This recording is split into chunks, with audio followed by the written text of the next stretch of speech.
you Jews everywhere, all over the world, to spend some time alone and think, is this acceptable and sustainable? How could it be done to you and your ancestors, and you turn around and you do it to someone else? Are you thinking or feeling any differently about what it means for you to be Jewish in this moment? Yes, I am. I'll let them go first. I hate the way some people are using anti-Semitism as a claim for anybody that is critical about a certain policy. You know, as far as I am concerned, compassion for every person in Gaza, you know, is very Jewish. And the fact that I abhor the policies of the leader of that country does not mean I'm a self-hating Jew or an anti-Semitic. You mean Netanyahu when you say the leader? Yes. I feel this is the behavior, the politics of what he's doing is the worst thing for Jewish people. It's like lighting a candle for anybody that has any anti-Semitic feelings. It's creating a generation of wounded and hurt kids who will understandably be very angry. So that is how I feel, and I feel I really feel deeply troubled and horrified by what is happening in my name. 10, 15 years ago, I was in Philadelphia, and then I go up to the hotel room. Catherine was in the hotel room, and the movie was on. She was watching The Princess Bride. And just as I walked in the room, is that final scene in the movie where Inigo is sitting by the window with the man in black. And the man in black asks Inigo, would he like to be the next Dread Pirate Robertson? And the Inigo Montoya actor, who was me, said these words, which I did not really know what they meant, that William Goldman wrote, which I think are the singular greatest words I've ever read. You know, I have been in the revenge business so long. Now that it's over, I do not know what to do with the rest of my life. And I ask Jews all over the world to consider what this man, Benjamin Netanyahu, and his right-wing government is doing to the Jewish people all over the world. They are endangering not only the state of Israel, which I care deeply about and want to exist, but they are endangering the Jewish population all over the world. He is the most dangerous thing, not just since October 7th. It has been a deeply troubled situation. And endangering the Jews by endangering those in Gaza. And to watch what is happening for the Jewish people, to allow this to happen to children and civilians of all ages in Gaza, for whatever reason, is unconscionable and unthinkable. And I ask you Jews everywhere, all over the world, to spend some time alone and think, is this acceptable and sustainable? How could it be done to you and your ancestors, and you turn around and you do it to someone else? Shalom. We're back with another video. Before I get started, I want to give all praise, honor, and glory to Yahweh, Bahashem, Yahweh Shai, Bahashem, Rekah Kodash, to the elder apostles, the elder bishop of Great Millstone, who rule well. I'd like to give double honor. Shalom to the 144,000, to the 1/3, to the hopeful elect. Shalom. Here with a lesson, doing a laying back off the brother Arrows of Indignation video. That says, that's a good question, Emelec, the signing of the end of the house of Esau. And as we've seen in the video, the Israelis, the so-called Jews, are fed up with Benjamin Netanyahu and the things that and the wicked things that he's doing over there in Gaza with that genocide. And the man did have a point. That supposedly supposed to happen to them. Why would you turn around and do it to somebody else and then try to make it seem like it's right that you can do it? But that just shows you how much of a hypocrite that the so-called Israelis are. when something was done to them, they willing to do it to somebody else.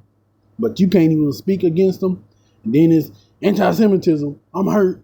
Anti-Semitism. They bullying me. Like, how do you even do that, man? How can you bully somebody, then when somebody say you wrong for bullying them, now you want to cry about being bullied? And as Elder Beckham will say, they ain't nothing but the villain victims. As you can see, even their own people realize it. And they're starting to get pissed off. Well, they are pissed off because you seen that man in that video. Oh, he was very pissed. If he was young and he can have a one-on-one with Netanyahu, he definitely would. But they just show you that more and more of the so-called Jewish people are tired of their leaders, just like the people over here in Babylon are tired of theirs. They bought into Trump bullshit, got played. Now they mad with him. So you see the two parallels between them two nations. How both their peoples hate their leaders at this moment for the thing that they're doing. And we're going to go to the little AI overview I went into for this. It said, in recent months, a significant portion of the Israeli public, including Jewish Israelis, has expressed a desire for Prime Minister Benjamin Netanyahu to leave office. Surveys indicate that around 72 to 73% of Israelis believe Netanyahu should resign, either immediately or after the conclusion of the war in Gaza. So it's way over 50% that want him out of there. Because they realize Netanyahu is putting them in a bad position. And let's be honest, they not blameless either. Because they're Jews, they walk around with them big ass snars poked up in the air like they can't be touched. But guess what? Because of what they're doing, a lot of other countries are seeing like, you know what, yeah, they ain't nothing but a bunch of bullshitters. They act like they better than us. So they understand that Netanyahu is putting even more fire up under the other nations to come against them. Public sentiment in Israel has consistently shown a preference for Netanyahu's departure since October 7, 2003, and this desire has intensified over time. And all this doing is going to have the people rebel against the government, just like it is over here in Babylon the Great. Because these two are joined at the hip. Yahweh Bashim Shai is putting them through the same kind of troubles, which the whole world are going through it, but these two nations for sure, because these are the two nations that will ultimately face destruction by thermonuclear fire, which Israel will be built back up once we get in the kingdom. But the same fate awaits both. So since the same fate awaits both, both will have to go through troubles from their own people, from the inside out. We're going to start here, 2nd Ezra 9. The point is,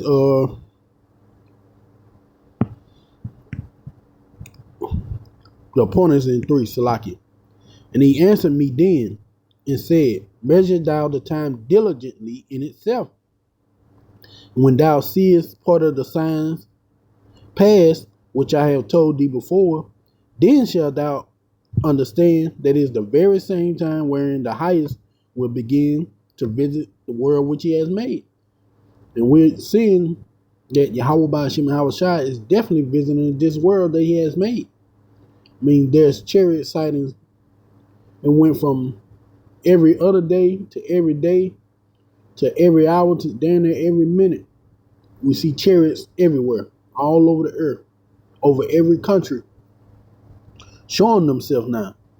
That's the will of Yahweh Ba'ashim Hawashai, letting the world know what time it is. That's why I said measure thou the time diligently in itself. And we're seeing that we're close to the end. Like the brother said, the end of Esau Edom kingdom. All right, here's the point. Therefore there shall be seen earthquake and uproars of the people in the world. And that's what's going on. It's about this uproar is gonna get more and more intense, especially here in Babylon and in Israel, because they understand that Netanyahu is really making them look bad. I mean, you just go on TikTok and there's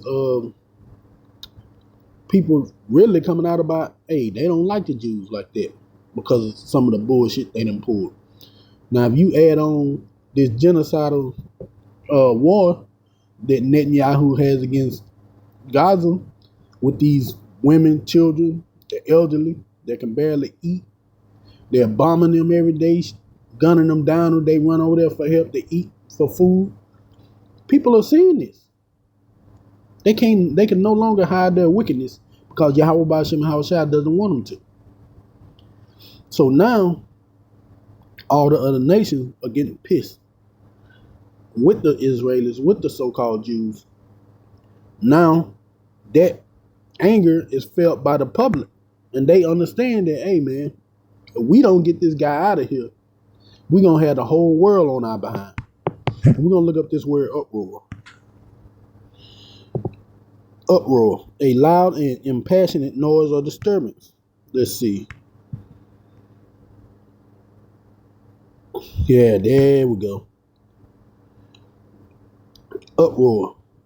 Now, a state of commotion, excitement, or violent disturbance. It's going to be a very violent disturbance for Benjamin Netanyahu in Babylon as well. Because these people are tired of the things that they're doing. Especially their own people, then hiding behind their anti-Semitism. So people can't criticize them how they are. So guess who criticizing now? Their own people. So soon, it's going to be a situation to where their own people are going to be the ones they're going to have to fight against. Because they know sooner or later they ain't going to be able to go nowhere without maybe the people in the other country want to lay hands on them. Or take them down with the sword. What he's doing is causing lasting effect, not just in Gaza, but throughout every nation. Because they understand, like, man, if we don't get him out of here, everybody gonna think we all like that. Like they do the so-called Black, Latino, and Native American. They all think we one way. All the so-called blacks one way, all the Latinos one way, all the Native Americans one way. Heck, if you have different kind of Spanish people, and they'll just all call them Mexican. So guess what? When they see Netanyahu for the heartless fiend that he truly are, they're going to associate that with all Israelis, all so-called Jewish people. That's why it's going to be a fight between them. Slaki. We're going to go here. 2nd Ezra 13 and 31. And one shall undertake to fight against another. One city against another. One place against another. One people against another. And one ram against another.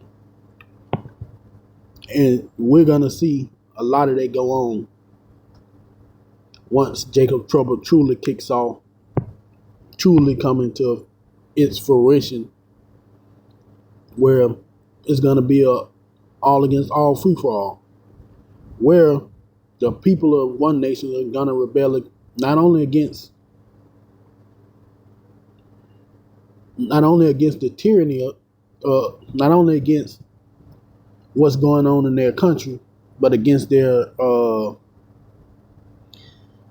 governmental bodies. This is on the verge of happening.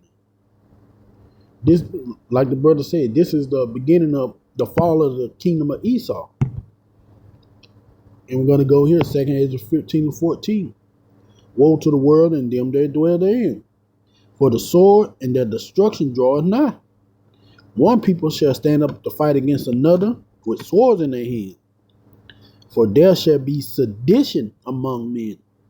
We know that sedition going to matter of fact, let's just get it right quick.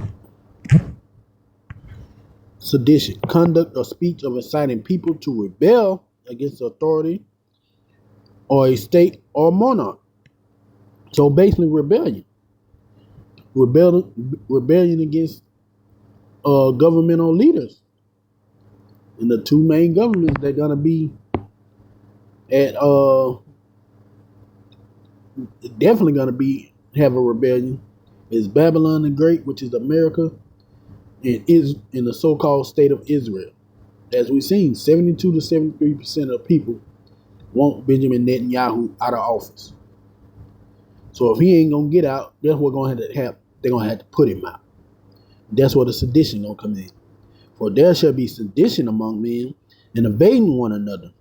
They shall not regard their kings nor princes, and the course of their actions shall stand in their power.